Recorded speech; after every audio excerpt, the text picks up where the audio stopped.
J'en doute toujours de l'existence du mégalodon. Ah non, ça on est sûr qu'il a existé. Cela dit, il n'aurait pas nécessairement représenté un réel danger pour l'homme. Mais ça, on y reviendra plus tard. Alors qu'on sait qu'il a vécu sur notre Terre il y a des millions d'années et qu'aujourd'hui, il n'est plus là. Mais serait-ce de l'espoir? Non, parce que là, quand j'ai entendu ça, j'ai eu la même réaction que lui. Je suis abasourdi. Non mais je rêve, il admet que le mégalodon n'existe plus. Peut-être que cette vidéo annoncera des choses intéressantes. Moi, trop optimiste? Non. Pourtant, comment se fait-il qu'on n'a jamais retrouvé le squelette entier d'un mégalodon? Pour répondre à ta question, c'est pas très compliqué. Le squelette du mégalodon, comme les autres requins, est composé de cartilage. Et le cartilage, contrairement à l'os, se désagrège très rapidement. Et comme il a disparu il y a déjà très longtemps, on n'a quasiment aucune chance de retrouver des restes de cartilage. Il a raison. Mais attention, on a déjà eu la chance de trouver des petits morceaux qui ont eu le temps de se fossiliser. En 1926, on a retrouvé les restes d'un morceau de colonne vertébrale en Belgique. Petite précaution à ce sujet, notamment concernant l'attribution de la colonne vertébrale à Mégalodon. Cette colonne vertébrale a bel et bien été attribuée à Mégalodon en 1926 lorsqu'elle a été décrite après sa découverte en 1860. Et pour être honnête, il y a de très grandes chances pour que cette attribution soit la bonne. Pour autant, est-ce que l'on en est sûr à 100%?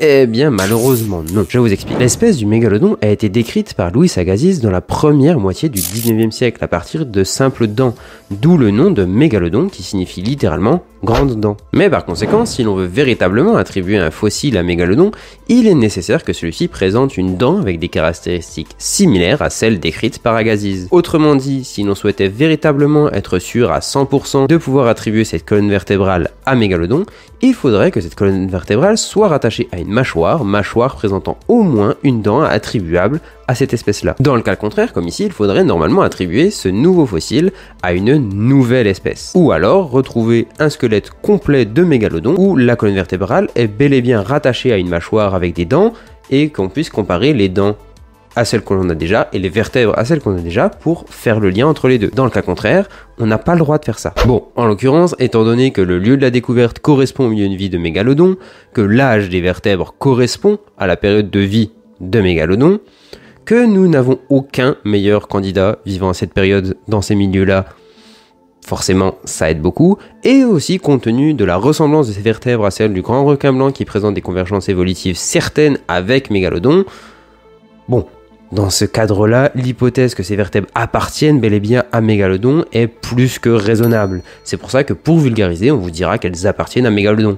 Pourtant, on n'est pas sûr à 100%, peut-être à 80 ou 90. Mais d'ailleurs, pour ceux que ça intéresse véritablement, ces vertèbres ont été de nouveau analysées et ont fait l'objet d'une très bonne publication en 2022 dans le journal Science Advances. Cela nous a permis d'en savoir un petit peu plus sur la morphologie et le métabolisme supposé de mégalodon. Et oui, c'est surprenant, mais le mégalodon était amateur de frites. Et ce n'est pas peu dire, car dans l'étude dont je vous ai parlé tout à l'heure, on estime les besoins calorifiques de mégalodon à 98 175 kcal par jour. Et sachant que 100 g de frites belges représentent environ 136 kcal, par un simple produit au croix, on peut en déduire que mégalodon aurait eu besoin de consommer 72,1 kg de frites par jour. Alors effectivement, nous n'avons aucune certitude, mais on estime autour des 15 mètres de long pour environ 62 tonnes. Pour les photos du corps, le mégalodon n'a pas du tout la même forme qu'un requin normal. Ah ben vu l'image, oui là c'est sûr. Par contre, si on s'intéresse à la réalité scientifique, on a quand même de grandes chances que cela ressemble plus ou moins au grand requin blanc en modèle XXL.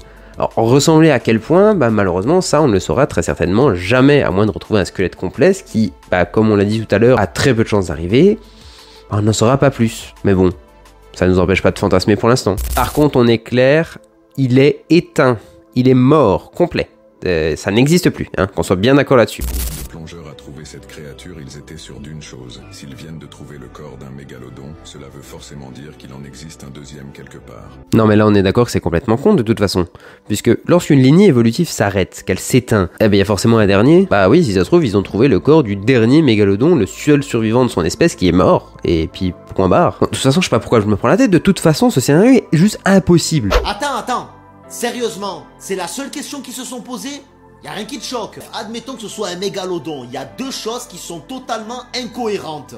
On sait que le mégalodon vivait au milieu de l'océan. Alors la petite correction, on n'est pas véritablement au milieu de l'océan, on est au contraire plutôt vers des zones côtières, donc avec des eaux qui sont relativement peu profondes, relativement chaudes et donc proches des côtes, qui seront beaucoup plus pratiques que ce soit pour la chasse ou pour la nurserie. Un petit peu comme ça l'est pour le grand requin blanc à l'heure actuelle. Je vous mets ici une carte de répartition des zones écologiques donc de mégalodons. Vous voyez qu'on n'est pas exactement au milieu de l'océan. À la surface, et là il a été retrouvé dans une grotte à 600 mètres de profondeur. Il n'y a rien qui va. Par contre, oui, on est bien sur un requin de surface, donc 600 mètres au fond. Vous oubliez. Par contre, on est clair, il est éteint. Il est mort, complet. Ça n'existe plus, hein, qu'on soit bien d'accord là-dessus.